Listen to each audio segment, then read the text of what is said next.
Hello and welcome to my very first YouTube video ever where I'm going to be talking about my top 10 favorite books of 2024. I want to make my first video about reading and books because it's my favorite thing to do, but I also want to film content that's like about life and makeup and music, and so I'm going to be talking about books a lot, but I also want to talk about other things as well. But these are my top 10 favorite books of 2024. I read 52 books in 2024, which is actually really good for me because the year before I read 26. So I literally doubled the amount of books that I read.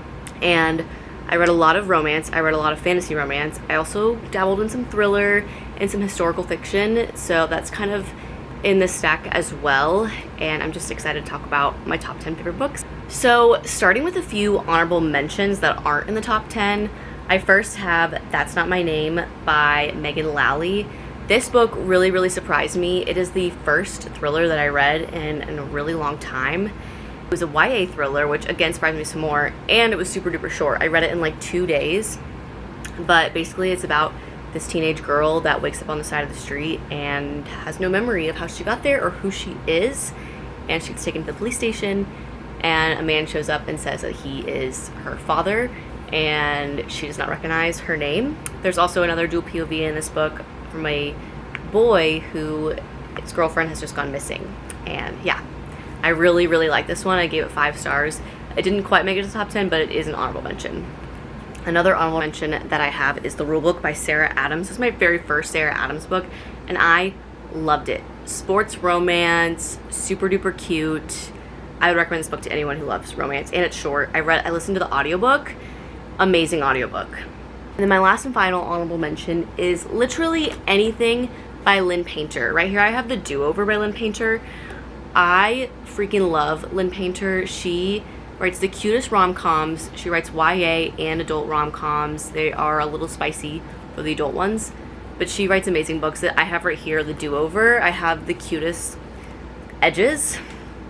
I absolutely love this book. I've read about almost all of her books, and I even met her in person, and she is so nice, so sweet, and writes the cutest rom-coms. And she includes Taylor Swift references a lot in her books, which I love. So if you're a Taylor Swift fan, you will love her books. Starting off strong, at number 10 I have Divine Rivals by Rebecca Ross. This is number 10 and not higher up is because I really didn't like the sequel to this book, but I absolutely adored the romance in this book. Rivals to Lovers. This was really popular on Book Talk like in 2023. So I read this in the beginning of 2024, and I could definitely see the hype around it. Some people absolutely hate this book, but I think it's because there's not very much fantasy in it. Like, it's more minimal magics in it, which I actually really liked and made it really easy to follow along. But there's a war going on, there's a magical typewriter. It was just really sweet, really magical, and the cliffhanger at the end of this book made me like basically spiral. I finished reading it at work one day and I was basically in tears. But the second book was a little disappointing, and I'm glad that I got the second book. I'm glad that I read it because it really tied up the story, but it just wasn't what I was expecting. But this is an easy 5-star, 6-star read. Absolutely loved it. The number 9 spot, I have The Serpent and the Wings of Night by Carissa Broadbent. Now, I, at first, was not super impressed by this book. I didn't really love the main character that much. As the book went on, and the ending really got me, and what made this go on the number 9 spot, because I'm still remembering the ending, and I need to finish the rest of the series. I have not read anything else yet. I was very shocked by this because I really don't like vampire books in my adult life. I loved vampire books when I was younger, and I loved Twilight when I was younger. And I love the Vampire Diaries, so I didn't think I would love this book as much because I just haven't been interested in vampire books. But these are vampires with wings, so they are a little bit different. And there was trials in this book. Basically, the main character, she's a human. She's trying to become more powerful than the vampires, and so she has to go into this competition to earn some powers and become more powerful than the vampires, which is what she's doing. But she meets a guy in the trials who's also a vampire with wings. And I really enjoyed it. I liked the love story, and I'm excited to see where the series goes, but I need to go back and finish it. In the number 8 spot, this might make you not like me, but it's Powerful and Reckless by Lauren Roberts. I love the Powerless trilogy, and I've been seeing a lot of hate on it, especially for Reckless, because they're saying nothing much happened. I don't care. I still really, really loved it. I love Peyton. I love Kai. I even kind of like Kit. Don't come for me on that either. I don't want him to be, I'm rooting for Peyton and Kai. I really like the series. I like the trials in this book. I like the romance. I like the banter. Basically, this series is kind of also like the Hunger Games, and it gets a lot of hate for that. But it's about a girl who gets put in these trials because she is seen to have like some strong powers, but secretly she does not. And she falls in love with the prince, who is set out to kill people like her. So it's very good. It's obviously amazing. Enemies to lovers. I think you should read it. I think you should give it a chance despite the hate. And it's number 8 on my spot. And then also Powerful goes along with it, which is the novella that came out this year as well. Absolutely loved the novella, and I'm so excited for Fearless, I think is the last book. Yeah, Fearless. Absolutely amazing. And the number 7 spot, Just for the Summer, by Abby Jimenez. When I first read this book, I think I gave it only 4 stars, but looking back, it's a 5-star book. Because it still is with me, it's still sticking with me, and I love the romance. I'm recommending it to people, and when I recommend it to people and they come back and tell me that they loved it, it makes me love it even more. So Just for the Summer is about a traveling nurse who, her and her best friend, they take on travel assignments. They go and live in one spot for a little bit and then dip out and go find another traveling assignment somewhere else. But in this specific scenario, she moves to Minnesota in this really cute lake house and meets a guy on Reddit, and they're both kind of cursed in their dating lives, and so they think maybe if they kind of fake date, they can cancel out their curses. There's also a lot of mental health representation in this book and all Abby Jimenez's book, but this one I absolutely love. There's like toxic family members and they work through that, and I really, really liked it. And like I said, I accidentally gave it a 4-star then. It's a 5-star now. I cannot stop thinking about this book. I love this book, and I love Abby Jimenez. I think she's an amazing author. And really, any book you read by her, you can't go wrong. But this one came out this year, and it's probably one of her best, in my opinion. Coming in at the number 6 spot is very, very strong. One of my favorite series of all time, and that's the Chestnut Spring series by Elsie Silver. I only own the physical copies of the first 2 books because I ended up getting Kindle Unlimited and reading the rest on Kindle Unlimited. Heartless is by, for sure, absolutely my favorite. The whole series is a cowboy romance series. There is some sports romance in the 3rd book, but most of them are cowboys, and they're all in the same family, and they're all interconnected, so you don't need to read them all. But they are so good, and the spice is so freaking good. Like, Elsie Silver knows how to write a good spicy scene without it being like cringy and weird.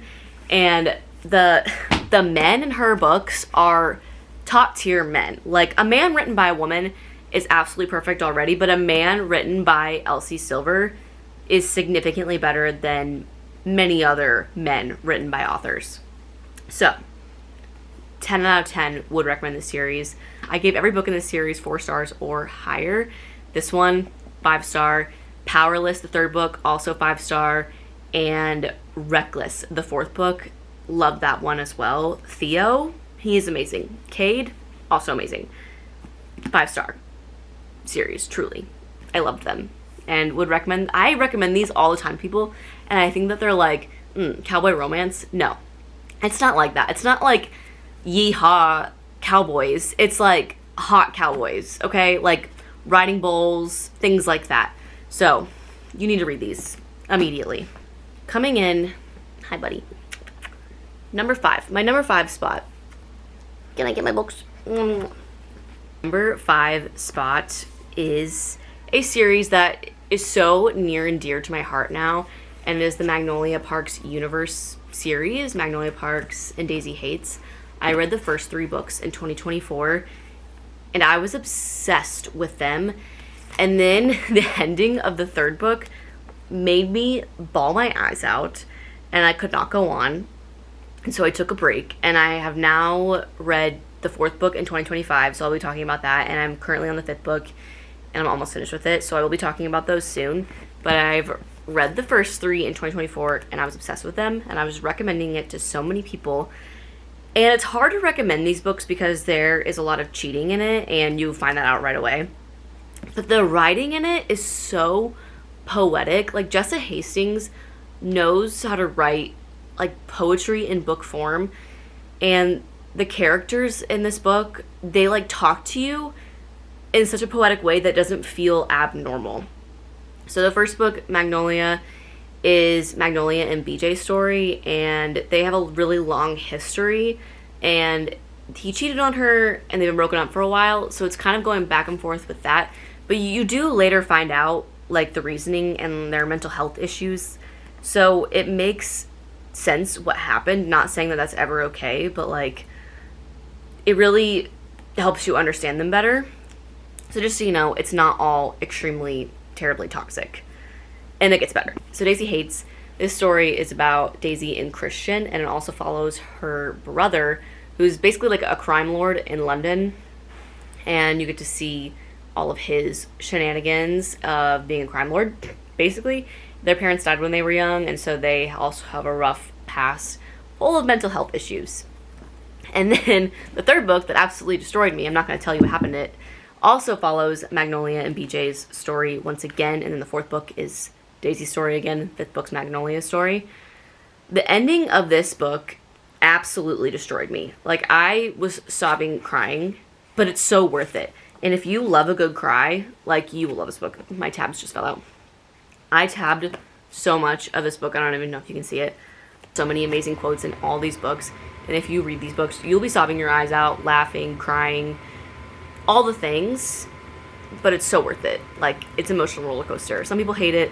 I love it, and I will continue to keep reading these books as they keep coming out, and I will reread them for probably the rest of my life, honestly. Number 4, you're probably not going to like me for either, and that's okay, because I really liked this book, and I am on the train of I absolutely love this book, and it's the third book in the Crescent City series, House of Flame and Shadow by Sarah J. Maas. Now, I understand the hate of this book, and I truly think it's because so many people had crazy theories for it, and they were convinced that they were right. So when they were wrong, they read this book, and they're like, I don't like it. And I really think you need to go into, like, fantasy books. Like, yeah, you can have fun and theorize things, but you need to go in with an open mind, because the author is not you, and the author is not going to take your suggestions with a grain of salt. Like, they probably had that book written years and years ago. Like, there is no way Sarah has not had this book written for a really, really long time, and it's gone through many, many, many edits. Years of edits, probably. So she's probably not going to take your theories and put them in here. That's just my hot take. I think that if you read this book without the theories in it, you probably would like it. I understand there are some parts that you're probably like, oh, that part was boring. I didn't need this. Like, what was the whole point of it? I get that. But I still really, really loved it. If you have not read Crescent City, it is Sarah J. Maas's third series that she has written, and it's an urban fantasy. There's fae, humans, there's angels, there's really crazy political system. And basically the first book is about a murder that happens in Crescent City, and our main character is kind of tasked to figuring it out with the male main character, Hunt. And I really, really liked it. So this series is definitely something that I will recommend to anyone after they have read ACOTAR and Throne of Glass. Like, I think you need to read those first, really get into Sarah J. Maas's writing, and then tackle this series, because, well, first you just need to read ACOTAR first in general, because I won't say anything. You just need to read ACOTAR first. I do love it, though. I would go back and read this book and still love it. And I think you should read this series as well. Number 3 is a book that I read for book club. And I'm going to be honest with you, I have never read a historical fiction novel until I read The Womanites. So I actually listened to this book on audiobook, and the audiobook was phenomenal. Like, the narrator, I think her name is Julia Whelan, Whelan. She was an amazing audiobook reader. She made the voices and the characters like really come to life. But this book is about a nurse in the Vietnam War and her struggles after and her struggles during as well. Half the book is like afterwards, though. Anyways, I loved this book. I adored this book. I loved our main character. I have never read a Kristen Hanna book, and I was so impressed. Obviously, I knew that I'd be impressed because everyone loves Kristen Hanna. And this is a book that I'll recommend to so many people. Different people who have different reading, or that have different reading preferences, let's say. Like, they have different reading genres that they always go to. Like, I think any person who likes any other genre of book would love this book, or maybe even any Kristen Hanna book, because she seems like an amazing writer. So that's why it earned my number 3 spot, because it was amazing. I read that some people didn't like this book, and I was really, really shocked, but maybe it's because I haven't read other Kristen Hanna books, and maybe they're even better than this, but I gave it 5 stars. Absolutely perfect book. So for my number 2 spot, this was actually a reread because I'm getting prepared for the 3rd book to come out, and it's Fourth Wing and Iron Flame. I'm combining them for the number 2 spot. I wouldn't put this on this list because it was a reread, but the reason why I put it on this list is because when I reread it, I realized that I love these books way more than I originally thought. Like, I think I'm just a stronger reader now, and I can pay attention better. I care more about the characters, and, you know, I wasn't so focused on the world building because I knew the world. And so rereading it, also you find things out in the end of the 2nd book, and so going back and rereading the 1st book, knowing what I know now, just made it way more fun, honestly. So if you have not read Fourth Wing and Iron Flame, and you want to because Onyx Storm is coming out, you definitely should, because they're so good, and they're just amazing fantasy. It's about a girl who was supposed to go and be a scribe, so basically kind of like a historian, but instead her mother wants her to be in the writer's quadrant and go to college to become a dragon writer, which is just so fun. So obviously there's dragons, there's fantasy, there's magic. It's just so good, and there's a big crazy war going on. So they're going to this war college as war is happening, as fighting is happening, and you follow Violet's story. She meets Xaden there. Everyone loves Xaden. I love Xaden. I don't care. He could do no wrong in my eyes, to be honest with you. But I'm so excited for Onyx Storm, and both these are 5-star books to me. So definitely go read them, because everyone's gonna be hyped up about Onyx Storm, and you want to be part of the hype too. My number 1 book of 2024 is a series. The first 3 books are out. We're still waiting on the 4th book, but it is the Kindred's Curse Saga by Penn Cole. I was obsessed with these books, and they're all on Kindle Unlimited. Basically, it's about a human girl living in a world that is controlled by the Descended, which are basically human god people that are immortal. And she's a human. She does not like the Descended, and her mom goes missing at the beginning of this book, and she is left to find out what happened to her mom. She gets mixed in with the Descended more instead of with her human family, and she is left with so many questions, and she is trying to figure out what happened to her mom. And she meets a man named Luther, who is the ultimate book boyfriend, honestly book husband, because he is amazing. And the end of the 3rd book, I need the 4th book now. Like, I'm not going to pressure Penn Cole because she's getting traditionally published to finish this series, but I need the 4th book now. Like, I'm dying for the 4th book. But all a 5-star series to me. So a lot of people don't love this 1st book in the series. Our main character can be a little bit insufferable, which she kind of is. She definitely is. But she redeems herself, in my eyes, in the 2nd and 3rd book. Other people don't believe so, but I do. I know I'm not doing a very good job selling this to you, but I absolutely love her. And the main male character makes her insufferability better. Like, he just is so obsessed with her, and it makes you kind of a little bit obsessed with her too, I feel like. Like, it makes you like her more, for sure. Love the romance. It is the slowest of slow burns, which I love. Luther is such a man. Like, he is perfect. And the 2nd and 3rd book are just so good. Like, Burn of the Everflame and Heat of the Everflame and Burn of the Everflame. Is that what they're called? They all have a different name. Why can't I don't even know the names of my favorite books. It's just the Kindred's Curse Saga. I read them back to back to back, so, like, they all feel like one big book to me. The last book on Kindle Unlimited is over 1,000 pages, and I swear to God, I read them in like 3 or 4 days, and I was in the middle of working. Like, that's how obsessed I am with these, and why I think you should go read them. And I have noticed that these books are on so many other people's top 10 series, or like just in general their favorites of the year. So I definitely think you should try them out. If you hate this book, at least try the 2nd book. sort of like an Agatar situation. Like if you hate the first book, try the second book, because I think you'll fall in love with the story and the world, and I think you'll love the main character even more. So yeah, that is my top 10 favorite books of 2024. I hope that there are books on here that you have not read yet, or maybe that you want to read, and because I liked them, maybe you'll enjoy them too. I really hope so. Those are my favorite books. Have a great day, guys. Bye!